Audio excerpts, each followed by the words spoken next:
sunny day in Dorset, absolutely glorious. As you can tell, I'm not from Dorset, and I've moved around quite a bit. My name is Gareth Sherwood. I'm a medical doctor by trade. I finished practicing in medicine in 2007, and I've been involved in various charitable work since, and was off and on doing that part-time while I was practicing medicine. I was made the CEO of the YMCA in September of last year, and I was invited down and interviewed, and one of my trustees is in the room today. Bless you, Colin. Nice to see you too, Martin. And it's my privilege and honour to serve the YMCA in what I do. People often ask me what I do for the YMCA, and I usually say I make the tea, because that is actually the bread and butter of what we all do as executives of the organisations we run, is to actually try and serve the people that are really doing most of the work, day in, day out. And I recognise that many of you are from charities where it might just be you. It might be just a collection of people. Many of you are volunteering. You don't take a wage from the charity. And over the years of various charities that I've launched and various charities that I've been part of, I've had the privilege of working with people just like you and serving alongside people just like you to make a difference in the world that we live in. And that is really where I come to my first question, which is, why do we do what we do? It's 1 o'clock in the morning, and Martin's woken up by a phone call. The phone rings, and on the end of the line, with his wife sleeping next to him in the bed and his 6-month-old child in the other room, a man is on the other end of the phone threatening his life. "We're going to kill you if you do not stop. We're going to firebomb your house and burn your child." Martin gets up in the middle of the night, goes down to his kitchen table, makes himself a cup of coffee and sits there staring at this cup of coffee. At the bottom of this cup of coffee, he starts to think about, I can't do this anymore. It's not worth it. It's not worth the cost. It was okay when it was just me. It was okay when I didn't have dependents, but now I've got a child to look after. Now I've got somebody who's dependent on me making this work. Or if I don't, I've got to go and find something else to help me get by in life.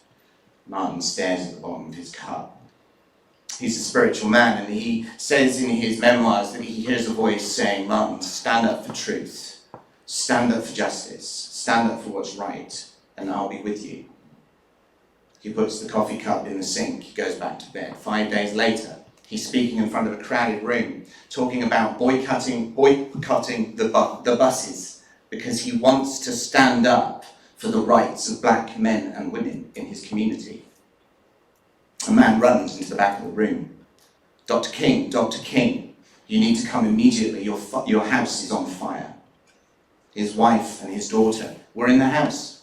They had a friend around, they were sitting in the front room of the house. A bang on the front porch of the house happened, so they decided to go into the back room. As they closed the door to the front room they were sitting in, the front room of the house was engulfed in flames. Martin Luther King finishes his speech, finishes the rally he is part of within a few minutes, and runs with the man back to the house. He gets back to his house. By the time he gets there, there's a whole crowd of people with batons and guns and machetes, and they are ready to riot for the cause. Dr. King stands in front of his house. There are 4 white police officers trying to control the crowd. And Dr. Martin Luther King says, "Put your guns down, put your machetes down, put your sticks down. We will not win this fight by violence. We will stand up for truth, stand up for justice, stand up for what's right, and with this burning symbol of faith, we will win." And the crowd disperse, and he saved 4 white police officers' lives that evening. He believed in something bigger than himself. At 7 o'clock in the evening, on a Sunday night, I finished preaching that morning. I ran a church in Scotland, and I get a phone call from a lady, and she's sitting in the Charleston Bar in Dundee. It's about 4 days after little Aaron has been carried out of the water, and you saw the pictures of the refugee crisis on all of your screens. And Emma rings me. Emma has about 18 children. I think she has the largest family in the UK. And she rings me and she says, "Gareth, we need your help." "Why do you need my help, Emma?" And she said, "We need space. We've been collecting some clothes that we want to send to the place in France where they're getting stuck on the borders and they need stuff, they need clothes, they need things. And so 5 of us were sitting around a TV screen and we saw little Aaron carried out of the water and we shouted at the TV screen, somebody has to do something. And then they looked at one another and they said, we have to do something. It's not right. It shouldn't be like this. It mustn't be allowed to carry on. So they rang me, little old me. I run a church. Okay, I've got a big facility that I was running.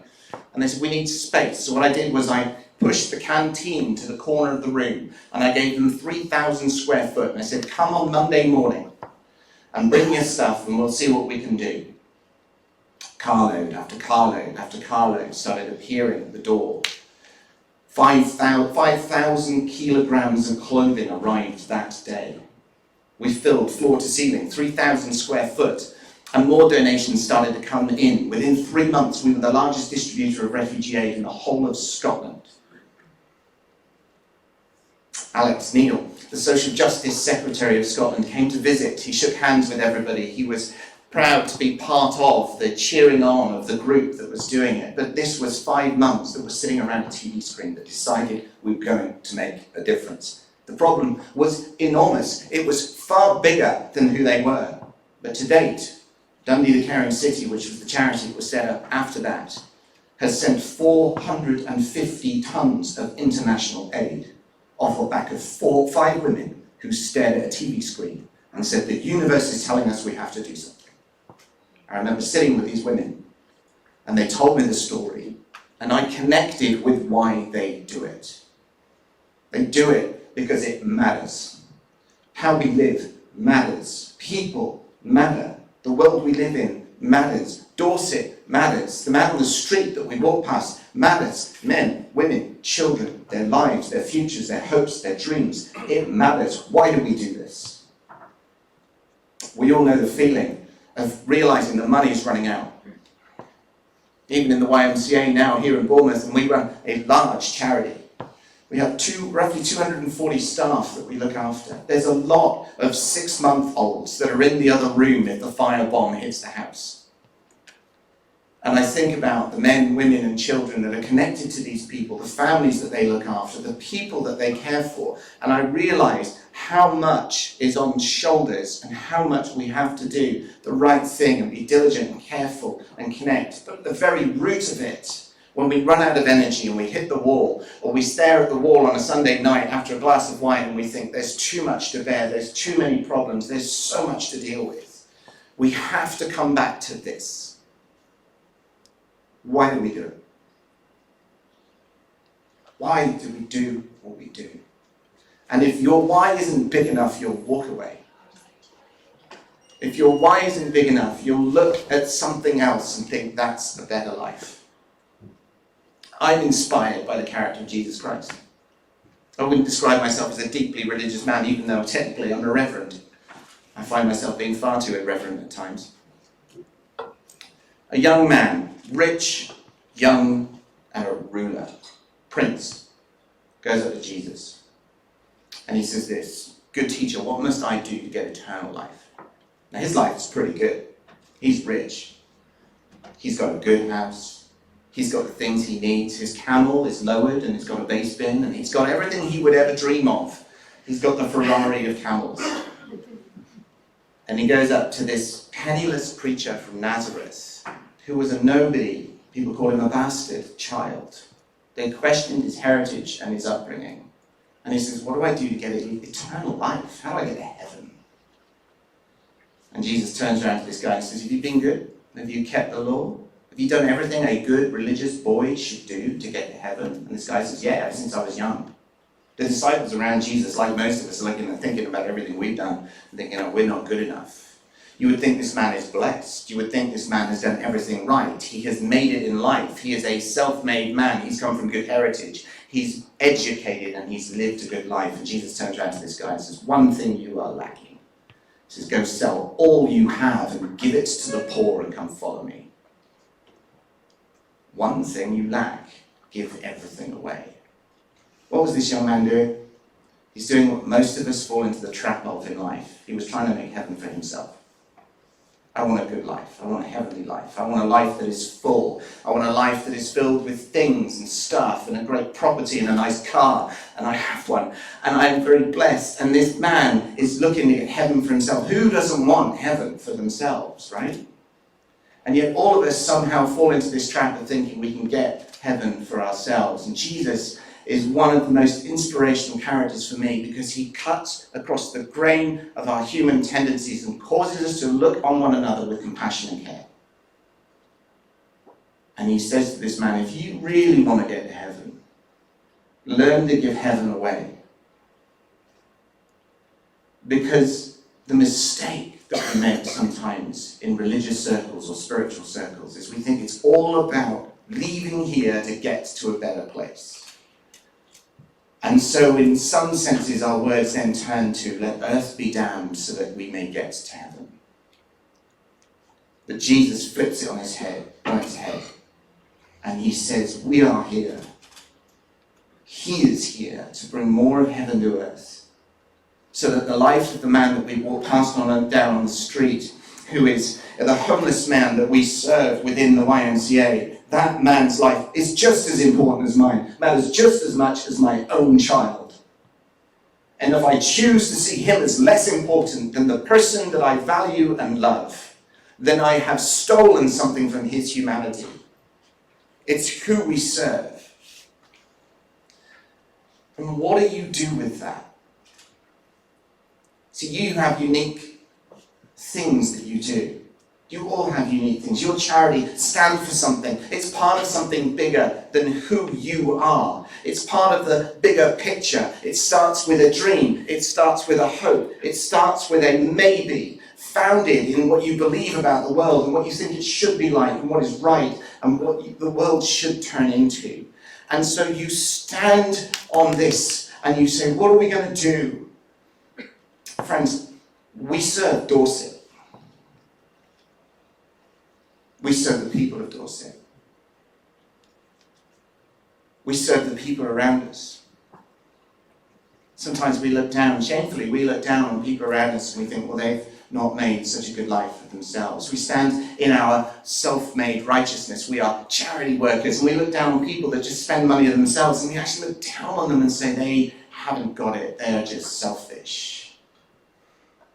It's just another kind of righteousness and self-righteousness. It's time we looked towards one another and said what we do fits into a bigger picture. See, without your charity, serving where you are, Dorset would be a lesser place. Without you doing what you can do, how you do it, for the people you serve, where you are at, Dorset would be a lesser place. And we need to understand what one another's do.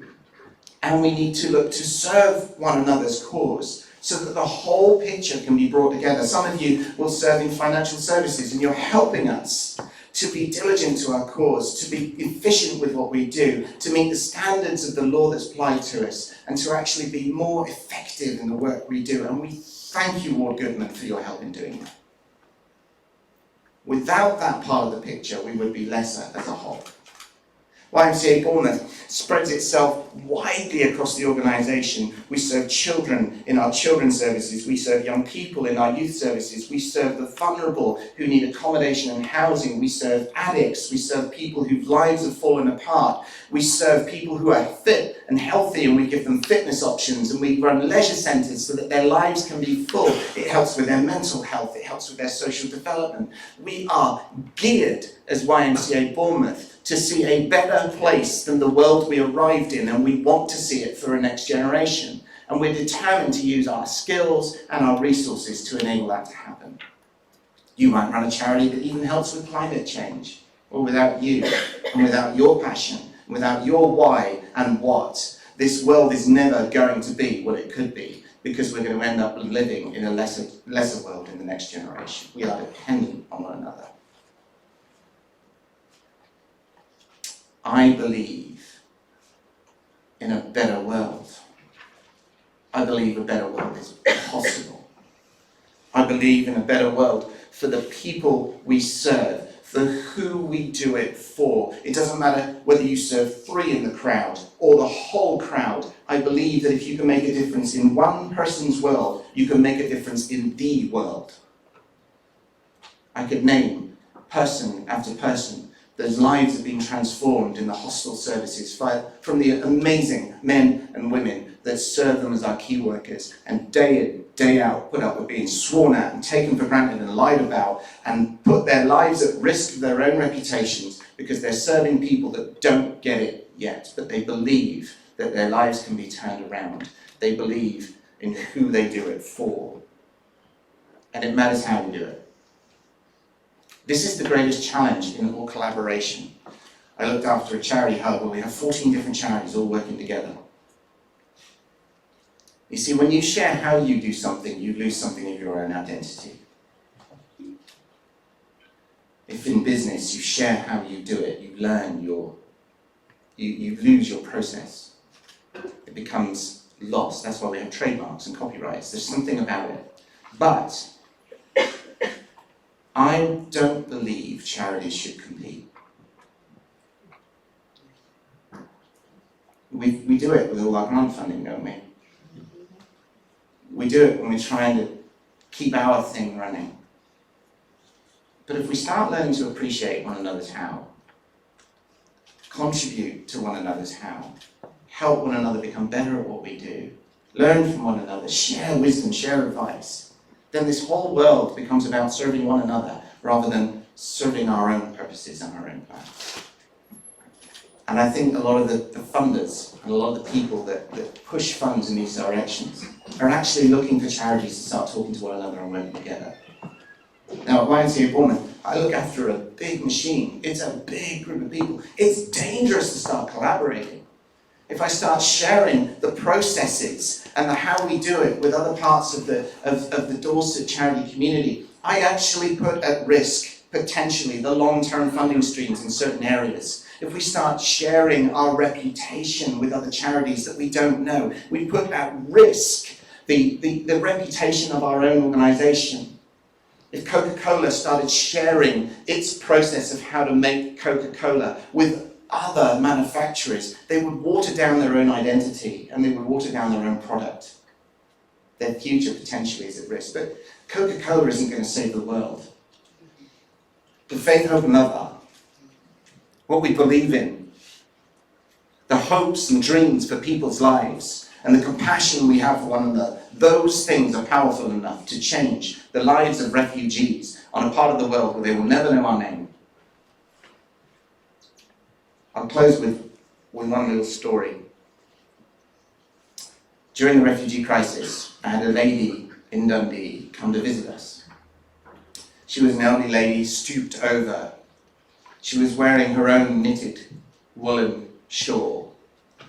The shoes she had were more weathered than the shoes we were sending to Serbia, Macedonia, Kosovo, Greece, northern Syria. I wanted to take the clothes that were being donated and give her back. She came in through the little side door of the warehouse we were in, and she said, I've come to give to the work you're doing. She got a little purse out. It was white with a gold-coloured clasp, but it was chipped. It wasn't real gold. It was a cheap purse, but it was her purse. And you could see that she'd had it for a long time. She undid the clasp, and onto the table she emptied £2.56. £2.56. I'll never forget it. I cut the £2.56 in my hand. I said, you need this more than we do. We could go to the taxi rank down the road and ask them and they would give us a donation to help us with the next shipment. You need this. And she said, no, let me give. Let me give. I have to make a difference for these people.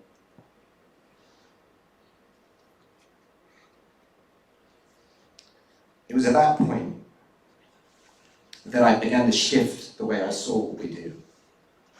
You see, she believed in the cause too.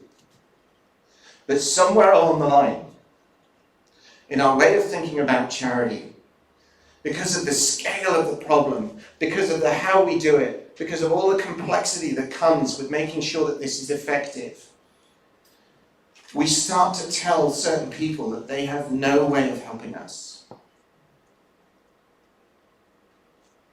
Or perhaps their need is greater than mine. I could have put £20 from my pocket and it would have been more than her gift. But there's no way I was going to do that. Because she taught me something. She taught me that her compassion is worth more than the gift that she was giving.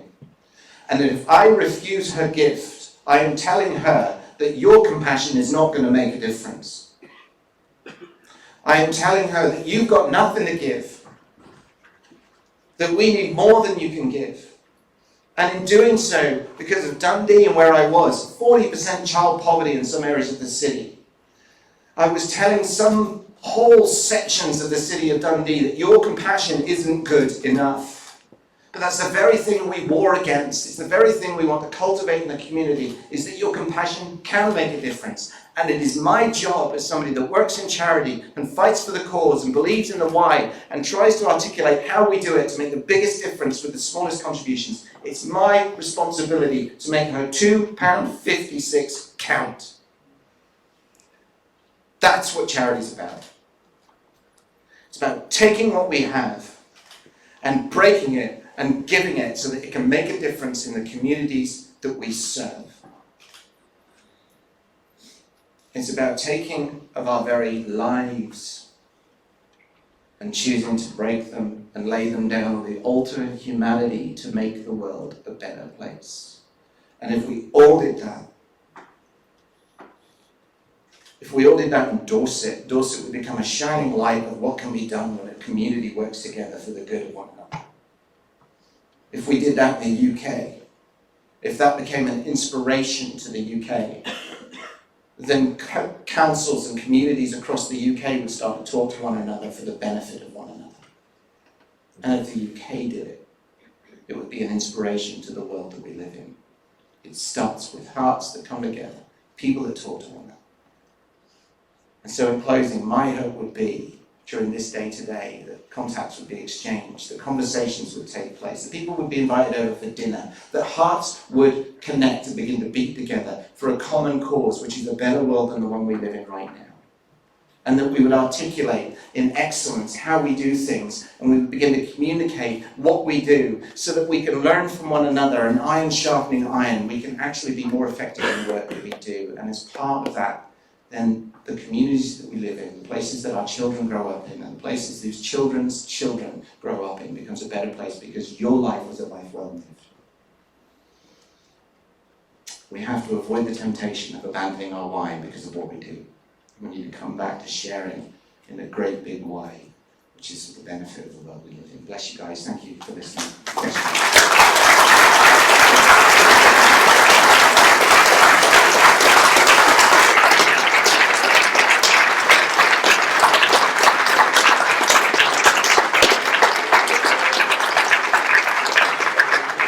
So much, Gareth. What did you say after that? You're amazing. Amazing. Thank you so much. It's just amazing. Yeah, no, we'll have some questions. So, let's have some questions. We've got a few minutes. Who would like to ask Gareth a question? Can I just say that was the most passionate speech I've ever heard about a charity in my entire life, and I absolutely applaud you because the passion you conveyed as you were talking about it is something that we need in our lives for charities, to convey that to the people that we want to communicate with. So well done for your amazing speech.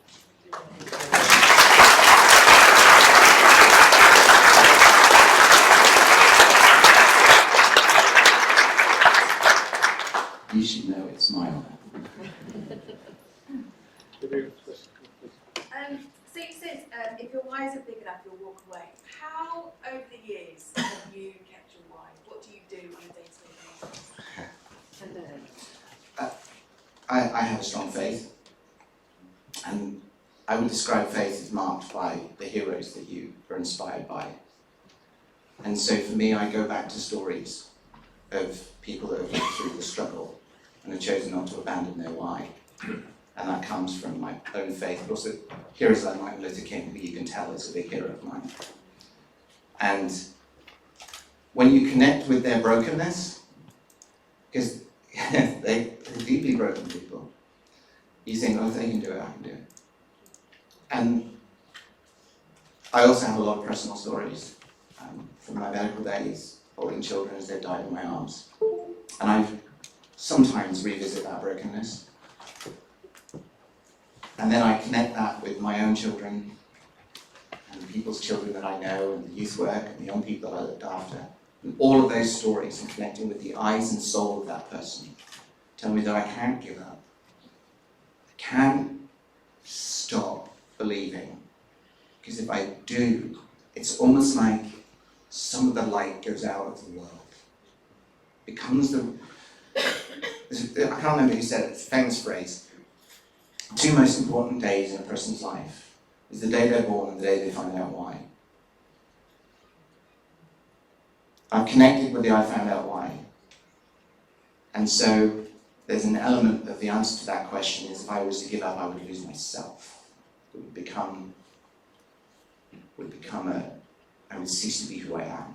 And that's where the why is connected so closely to your identity, that in those dark nights of the soul, and I've had many, there's something that you just, I can't let this piece of me die. It has to live. And once you connect with that, and those dark moments are important because they help you connect with that. You realise why you were born in some senses. That's the best way I can articulate the answer to that question. Lady. Hi Gareth. My question is, I know we're doing a fantastic job in Dorset, but there's so much more we could do. And like you're saying, I think when people are broken, there is much more community. I went to Bosnia a couple of weeks ago, and I was just amazed how they were all helping each other, looking after each other, feeding each other. It was just a phenomenon.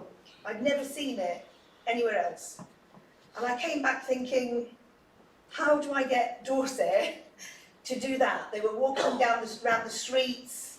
They were, again, obviously it was a religious scenario that I went to, but it was just the community that were holding everybody up, supporting everybody. It was all about helping each other, not themselves. But by helping each other, they were all helping each other. And I've literally been sat thinking since I came back a couple of weeks ago, what can we do to implement that where we are? I think there's power in what you believe. And then multiply that into the community.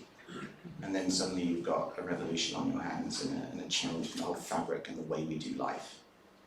I think as a culture we've lost a lot of our way with our shared values, our shared sense of belief.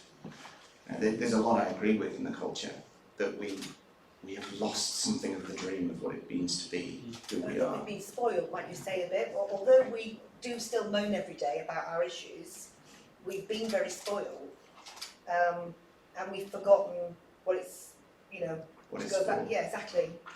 When we shipped to Serbia, we learned that the Red Cross had mobilised 50% of the student population to serve the refugees coming through the community. 50,000 students. Just beggars belief. But that doesn't come from an idea, that comes from a cultural heart, that's come from something in them. The way we serve humanity and the way we do house, the way our nation lives. Well, they said to me that in August they have the youth festival, and 187,000 youths go to Medjugorje every year. I can believe it. And I thought, how do they get that momentum? I think there's so many complex things that need to be done. Bottle it down to what do we want to be? What are the people that we want to be? Do we want to be the people that make homes and make family and community and love our neighbours, for want of a better phrase? Know our neighbours even. Yeah, and look at the miles that's going to be. And I think it's interesting in Europe. I was in Budapest the other day, and they're struggling with right-wing politics and populism at the moment. And And one of the ladies that runs the YMCA for Hungary said to me, it's going to take 2 generations to change this. And that sense of abandonment, that I'm going to have to look to the children to generate change. And if we look at our financial resources and where we put them to the crisis or to prevention, I think there needs to be a shift towards investment in family, community, children, young people. And the irony is they're the least funded areas of our whole operation. And we are, in medicine, you can spend 10 times the amount of money dealing with the disease, or you can spend 1/10 of the money dealing with the prevention.